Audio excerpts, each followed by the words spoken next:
आप सभी को सोमवती अमावस्या की हार्दिक शुभकामनाएं। जय माता रानी दोस्तों, आपके अपने चैनल धर्म साधना में आपका बहुत बहुत स्वागत है।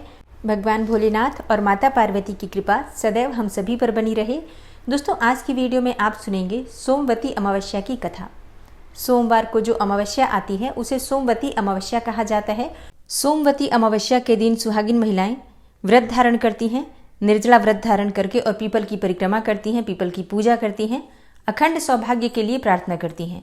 तो अखंड सौभाग्य की प्राप्ति के लिए, सुख समृद्धि के लिए, संतान की प्राप्ति के लिए और किसी भी प्रकार की कामना को पूर्ण करने के लिए सोमवती अमावस्या बहुत महत्वपूर्ण होती है। तो आज की वीडियो में आप जानेंगे कि चैत्र मास की अमावस्या कब है, अमावस्या तिथि कब प्रारंभ हो रही है, कब समाप्त हो रही है और इस दिन पीपल पूजा का शुभ मुहूर्त क्या होगा, पितरों की पूजा करने का शुभ मुहूर्त क्या होगा, किस प्रकार से पूजा आराधना करनी चाहिए। और बहुत सारे प्रश्न आप लोगों के आते हैं कि अगर हम पहली बार सोमवती अमावस्या का व्रत धारण करना चाहते हैं तो क्या इस बार से प्रारंभ कर सकते हैं, क्योंकि इस बार खरमास लगा था, मलमास जिसे कहते हैं। और एक और चीज़, जैसे कि अभी खरमास चल भी रहा है एक, तो इस वजह से भी बहुत सारे प्रश्न होते हैं कि क्या हम इस समय में पहली बार अमावस्या का व्रत प्रारंभ कर सकते हैं। तो आज की वीडियो में संपूर्ण जानकारी व्रत, पूजा पाठ, स्नान दान से संबंधित आपको शेयर करने वाली हूँ। तो वीडियो बहुत महत्वपूर्ण है, पूरा ज़रूर देख लीजिए। अच्छी लगे वीडियो तो लाइक भी ज़रूर कीजिए, क्योंकि आपके लाइक्स, आपके कमेंट्स मेरे लिए बहुत महत्वपूर्ण होते हैं। यही एकमात्र जरिया है जिनसे मुझे पता चलता है कि आपको ये वीडियो अच्छी लगती है और आपके लिए ये वीडियो उपयोगी है। तो अगर वीडियो अच्छी लगे तो लाइक तो ज़रूर ही किया कीजिए। और अब सबसे पहले जानते हैं कि अमावस्या तिथि कब है। तो देखिए, जैसा मैंने आपको पहले ही बताया कि इस बार चैत्र मास की अमावस्या सोमवार के दिन है और जब सोमवार के दिन अमावस्या होती है तो इसे सोमवती अमावस्या कहते हैं। सोमवती अमावस्या 8 अप्रैल को है, यानी कि सोमवार के दिन है। अमावस्या तिथि का प्रारंभ हो रहा है 8 अप्रैल 2024 को सुबह 3:21 पर और अमावस्या तिथि समाप्त हो रही है इसी दिन रात्रि में 11:50 पर। तो सूर्योदय कालीन तिथि में सोमवार के दिन सोमवती अमावस्या का दुर्लभ और शुभ संयोग हमें प्राप्त हो रहा है। और अब बात करें कि सोमवती अमावस्या के दिन किस प्रकार से नियम पालन करना चाहिए। तो देखिए, सोमवती अमावस्या है तो इस दिन जल्दी उठना है, आप सभी जानते हैं। वैसे तो कहा जाता है कि गंगा इत्यादि नदियों में स्नान करना चाहिए, किसी पवित्र नदी में स्नान करना चाहिए, लेकिन सबके लिए ऐसा संभव नहीं हो पाता है। तो अपने घर में भी गंगा जल मिश्रित जल से स्नान कर लीजिए। अच्छा, अमावस्या तिथि पर स्नान किया जाता है ब्रह्म मुहूर्त में। तो 8 अप्रैल को ब्रह्म मुहूर्त का समय रहेगा सुबह 4:32 से सुबह 5:18 तक। इसी शुभ मुहूर्त में आपको स्नान कर लेना है। वैसे आप अगर इस समय में नहीं भी कर पाते हैं तो सूर्योदय से पहले कर लीजिएगा, इतना जरूर ध्यान रखिएगा। स्नान इत्यादि से निवृत्त होकर भगवान सूर्यदेव को जल दीजिए। फिर उसके बाद अपने घर के मंदिर में विधि विधान से पूजा कर लीजिए, जिस प्रकार से आप हर रोज करते हैं। और इसके बाद से आपको पीपल की पूजा करना है। तो पीपल की पूजा करने के लिए घर के आसपास जहां भी पीपल है वहां जाकर आपको जल अर्पित करना है, परिक्रमा करना है। कितनी संख्या में परिक्रमा आप कर सकते हैं, तो देखिए, आप चाहें तो 108 बार परिक्रमा कर सकते हैं, नहीं तो 7 बार भी कर सकते हैं, 21 बार भी कर सकते हैं, 11 बार भी कर सकते हैं, 51 बार भी कर सकते हैं। मतलब अपनी इच्छा के अनुसार आप कितनी भी संख्या में परिक्रमा कर सकते हैं। कम से कम 4 बार या फिर आप चाहें तो 7 बार भी कर सकते हैं। इससे ज़्यादा फिर आपकी अपनी श्रद्धा होगी। अच्छा, बहुत सारे भक्तों के प्रश्न होते हैं कि क्या सुहागिन महिलाएं ही सिर्फ पीपल की पूजा करती हैं आज के दिन। नहीं, देखिए, पूजा कोई भी कर सकता है, पुरुष भी कर सकते हैं, स्त्रियां भी कर सकती हैं, या फिर लड़के या लड़कियां भी कर सकते हैं, कोई भी पूजा कर सकता है।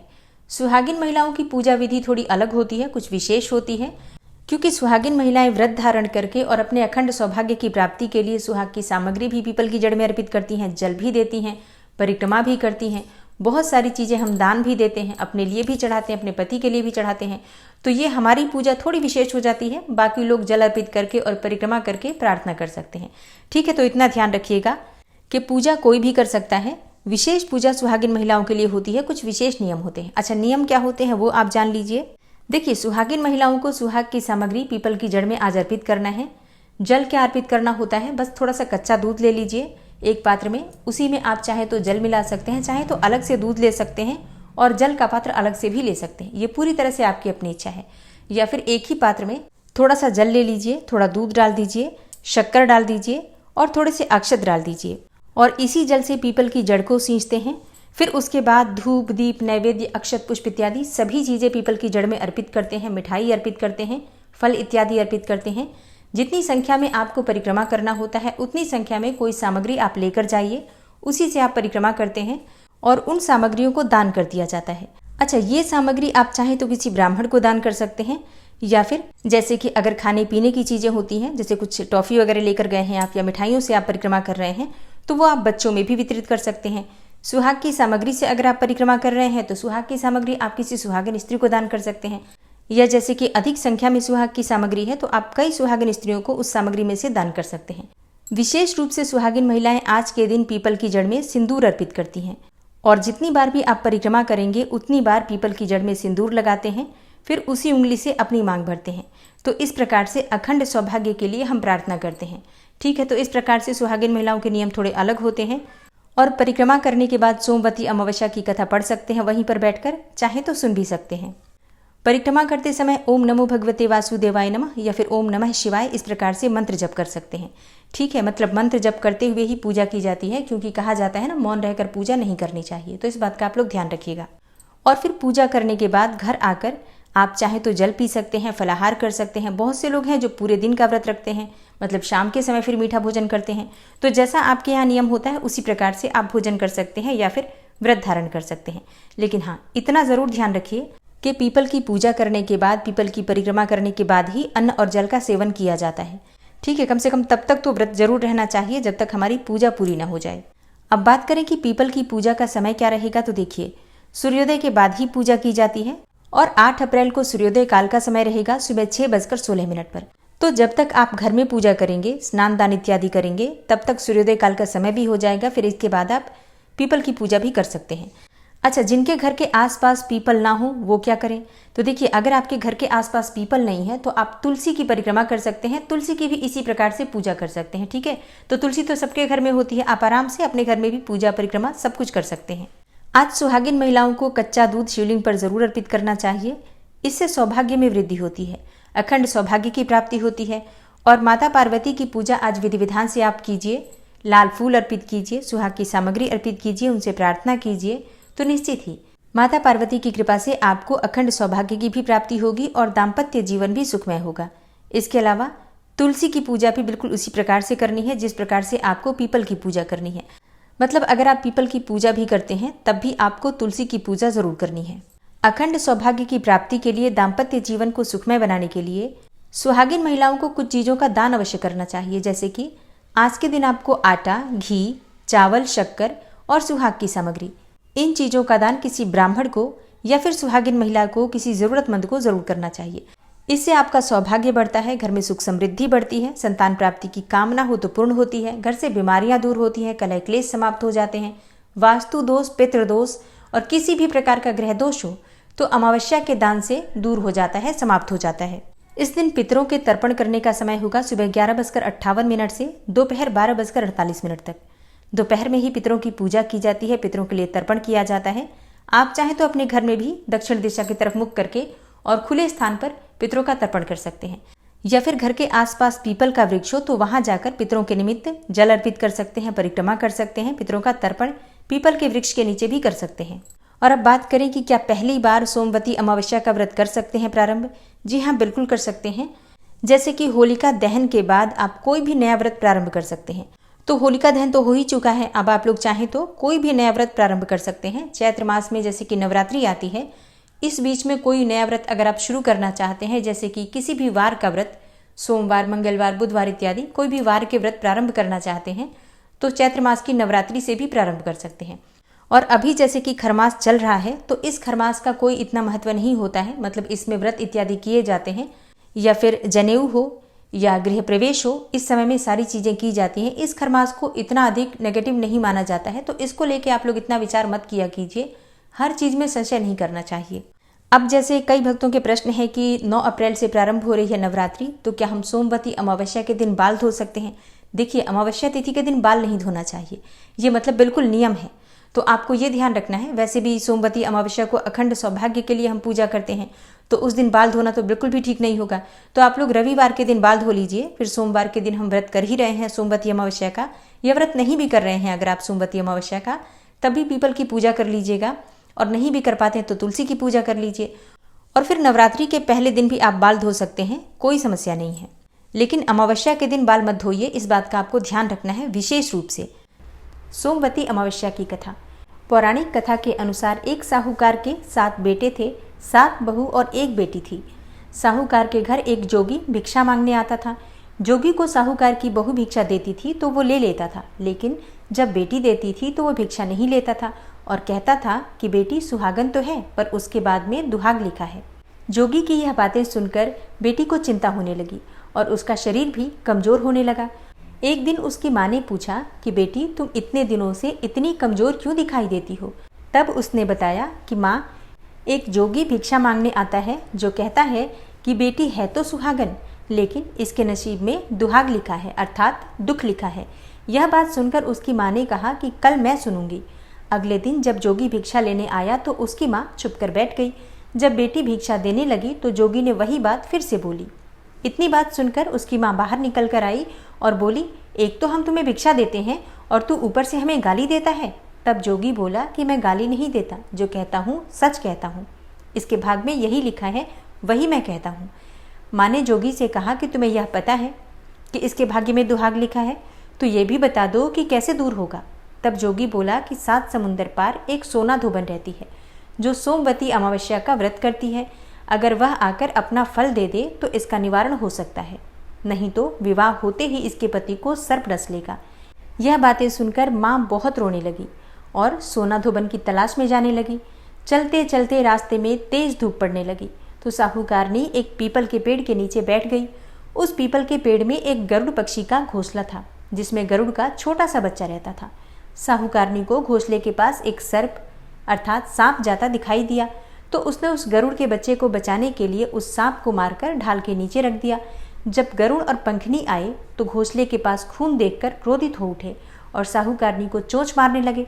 तब साहूकारनी बोली कि मैंने तो तुम्हारे बच्चे की जान बचाई है, यह सर्प तुम्हारे बच्चे को डसने वाला था तो मैंने इसे मारकर गिरा दिया। गरुड़ ने सर्प की ओर देखकर कहा कि तुमने हमारे बच्चे की जान बचाई है, अब तुम्हें जो मांगना है मांगो। तब साहूकारनी बोली कि मुझे 7 समुंदर पार सोना धोबन के घर छोड़कर आओ। गरुड़ ने साहूकारनी को अपनी पीठ पर बैठाकर 7 समुंदर पार सोना धोबन के घर छोड़ दिया। वहां जाकर साहूकारनी ने सोचा कि सोना धोबन को कैसे राजी किया जाए। सोना धोबन के 7 बेटे और बहू थे। उसकी 7 बहुएं काम को लेकर रोज लड़ाई करती थी और काम भी नहीं करती थी। रात को जब सब सो जाते तो साहूकारनी सोना धोबन के घर जाती और घर का सारा काम करती। गायों को नहलाती, घर की सफाई करती, रसोई का काम करती, चौका बर्तन करती, आटा पीसती, कपड़े धोती, पानी भरती और दिन होने से पहले चली आती। 7 बहुएं रोज सोचती कि ये सारा काम कौन कर रहा है, लेकिन कभी एक दूसरे से पूछती नहीं थी कि ये सब काम कौन कर रहा है। कुछ दिनों तक ये सभी काम उसी प्रकार से चलते रहे। तब एक दिन धोबन ने अपनी बहुओं से पूछा कि तुम आजकल लड़ती भी नहीं हो और काम भी ठीक कर रही हो। तो बहुओं ने कहा कि सासू जी, काम तो हमें ही करना पड़ता है, चाहे हम लड़कर करें या राजी से करें, इसलिए लड़ाई करने का क्या फायदा। सोना धोबन ने सोचा कि आज देखा जाए कि कौन सी बहू काम करती है, और वो रात को सोई नहीं। उसने देखा कि रात को एक स्त्री आई और पूरा काम करके जाने लगी। तो सोना धोबन ने बोला कि तुम कौन हो और तुम्हें ऐसी क्या ज़रूरत है जो इतना काम कर रही हो। साहूकारनी ने कहा कि ज़रूरत है, तभी तो इतना काम कर रही हूँ। सोना धोबन ने पूछा कि तुम्हें क्या चाहिए। साहूकारनी बोली कि पहले मुझे वचन दो, तब बताऊंगी। सोना धोबन ने वचन देकर कहा कि अब बताइए। साहूकारनी बोली कि मेरी बेटी के भाग्य में दुहाग अर्थात दुख लिखा हुआ है, इसलिए आप मेरे घर चलकर उसे सुहाग दे दीजिए और उसे सोमवती कर दीजिए। तब सोना धोबन ने अपने बेटे और बहू से बोला कि मैं तो साहूकारनी के साथ जा रही हूँ, यदि पीछे से तुम्हारे पिताजी खत्म हो जाएं तो तेल घी के कूप में डालकर छोड़ देना। फिर दोनों जनी साहूकारनी के घर चली जाती हैं। साहूकार की बेटी का ब्याह होने लगा। दूल्हा फेरों में बैठ गया। सोना धोबन दूल्हे के घुटने के पास कच्चा करवा रखकर बैठ गई, उसमें दूध डाला और तात का तार लेकर बैठ गई। थोड़ी देर बाद सांप दूल्हे को डसने के लिए आया। सोना धोबन ने करवा आगे रखा और तार से बांध दिया, लेकिन दूल्हा तो डर के मारे ही मर गया। तब सोना धोबन ने टीके में से रोली निकाली, मांग में से सिंदूर निकाला, कोया मतलब आँख में से काजल निकाला और मेहंदी निकालकर छोटी उंगली से छींटे मारे। और सोना धोबन बोली कि आज दिन तक मैंने जितनी भी सोमवती अमावस करी है उन सब का फल तो साहूकार की बेटी को लग जाए, और आगे जो मैं सोमवती अमावस करूं वह मेरे बेटे को लगे। इतना कहते ही दूल्हा जीवित हो गया और सब सोमवती की जय जय बोलने लगे।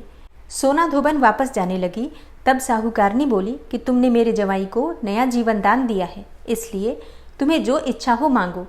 वह बोली कि मुझे तो कुछ नहीं चाहिए, सिर्फ एक हांडी दे दो। वह हांडी लेकर चली जाती है और रास्ते में सोमवती आती है तो हांडी का 108 परिक्रमा करके पीपल के पेड़ के नीचे गाड़कर अपने घर आ जाती है। घर आकर देखती है कि उसका पति मरा हुआ तेल और घी के कूप में पड़ा है।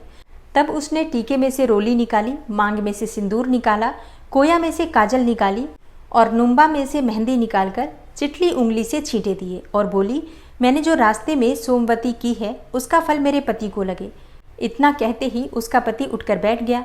घर का ज्योतिषी ब्राह्मण आया और बोला कि जजमान, सोमवती अमावस्या को मेरा क्या है, दक्षिणा तो दे। सोना धोबन बोली कि मुझे तो सोमवती रास्ते में आई थी तो कुछ भी नहीं किया, जो कुछ भी किया वह सब पीपल के नीचे ही गाड़ दिया, जाकर खोद कर निकाल लो। ज्योतिषी ब्राह्मण ने जाकर खोद कर देखा तो 108 और 13 सोने के चक्कर मिले।